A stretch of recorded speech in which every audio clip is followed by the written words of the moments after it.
Conceitos em ciências.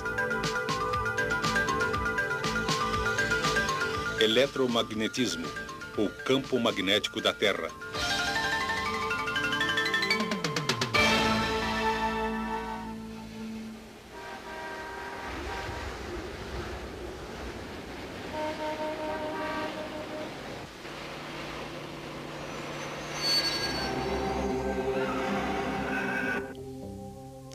Neutralizando todos os campos magnéticos, seres de outros planetas poderiam parar toda uma cidade. Atualmente, porém, isso é só ficção científica. Mas em que a vida seria diferente se os princípios do magnetismo não tivessem sido descobertos? É certo que carros como os que conhecemos não existiriam. Não existiria o motor de partida, nem faróis, e mais importante, nem o rádio. Não existiriam lâmpadas elétricas e nada que funciona com a energia de usinas convencionais. Sem elevadores, só os mais preparados poderiam morar acima do terceiro andar e não existiriam arranha-céus. Sorte nossa que o magnetismo foi descoberto. Já em 550 a.C., os gregos sabiam que o mineral que ocorria naturalmente, denominado magnetita, tinha uma misteriosa atração pelo ferro.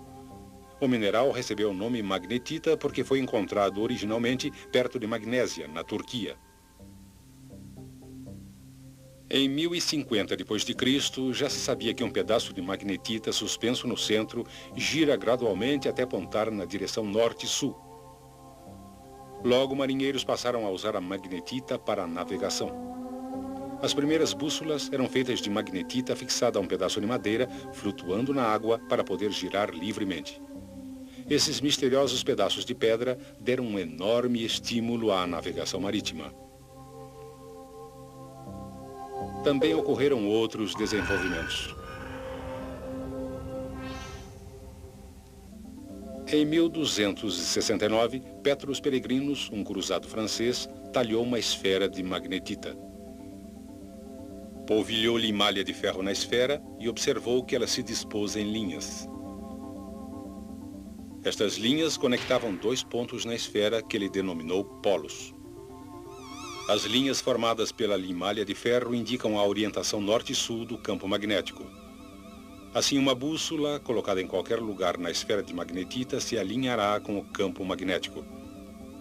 O campo magnético, ao redor de um ímã, pode ser facilmente visto, cobrindo o ímã com papel e espalhando limalha sobre ele. A gravidade restringe a limalha ao plano do papel e o atrito impede que ela se mova para os polos do ímã. No espaço, quase sem a influência da gravidade, o padrão formado pela limalha de ferro toma um novo aspecto.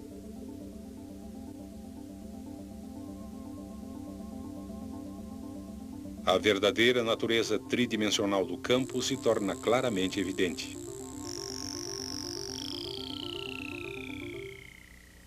Porém, sem a força do atrito, a limalha migra rapidamente para os polos. Durante o século XVI, as bússolas se tornaram cada vez mais complexas, mas os exploradores ainda acreditavam que havia enormes montanhas de magnetita no Ártico que atraíam as agulhas das bússolas. Em 1600, William Gilbert, cientista inglês, concluiu que todo o planeta era um enorme ímã com um vasto campo magnético estendendo-se entre dois polos. Mas qual polo magnético deveria estar no topo do globo? Sabemos que o polo norte de uma bússola aponta para o norte. E também sabemos que os polos opostos se atraem. Portanto, como o polo magnético no Ártico atrai o polo norte de um ímã, o polo ártico deve ser de fato um polo sul.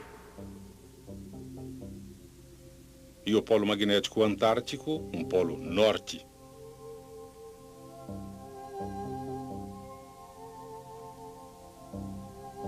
Desde que os nomes arbitrários Polo Norte e Polo Sul foram dados, os polos de todos os ímãs foram identificados da mesma maneira.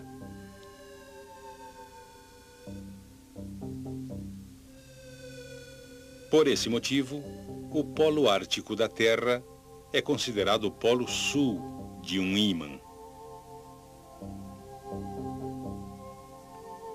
Em outras experiências, Gilbert aqueceu um ímã até ficar vermelho e descobriu que ele perdeu suas propriedades magnéticas. Com seu núcleo fundido, o interior da Terra também é extremamente quente e, portanto, sabemos que ele não funciona como um grande ímã.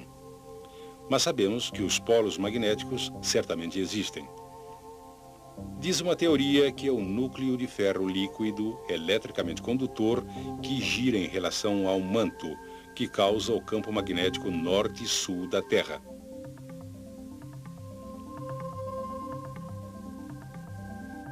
Porém, esses polos magnéticos não coincidem com os polos geográficos da Terra.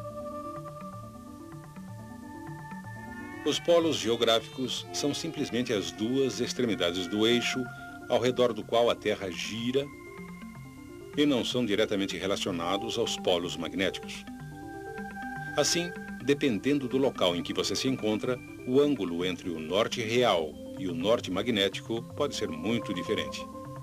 Por exemplo, se você vive em Eureka, no noroeste do Canadá, o ângulo entre o norte verdadeiro e o norte magnético é de 98 graus.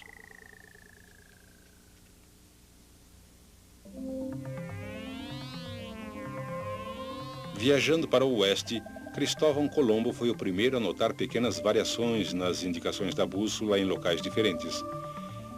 Ele determinou o sentido norte usando o Sol e as estrelas.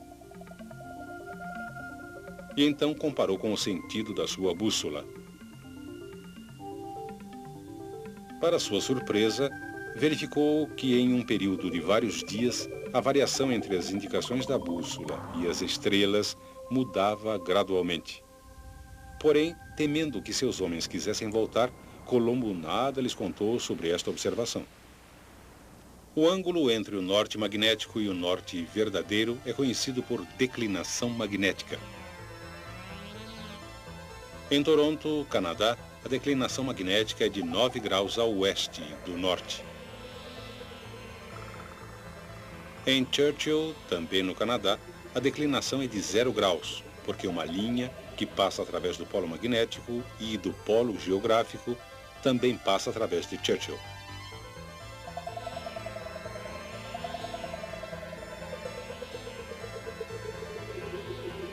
Porém, a declinação em um local específico não se mantém constante, porque a localização dos polos magnéticos norte e sul não é fixa. Outra característica importante do campo magnético da Terra é sua orientação em relação à superfície da Terra. Só no Equador o campo é paralelo à superfície da Terra. Em todos os outros locais, o campo é inclinado em relação à superfície. O ângulo entre a superfície da Terra e o campo magnético é chamado ângulo de inclinação. O ângulo de inclinação é medido com uma bússola especial denominada bússola de inclinação, que permite que a agulha gire verticalmente. Exatamente nos polos magnéticos, o campo é perpendicular à superfície. Obviamente, isso cria um grande problema quando navegamos em regiões polares com uma bússola magnética. E nesse caso, sem um conhecimento do campo magnético da Terra, você poderá acabar se movimentando em círculos.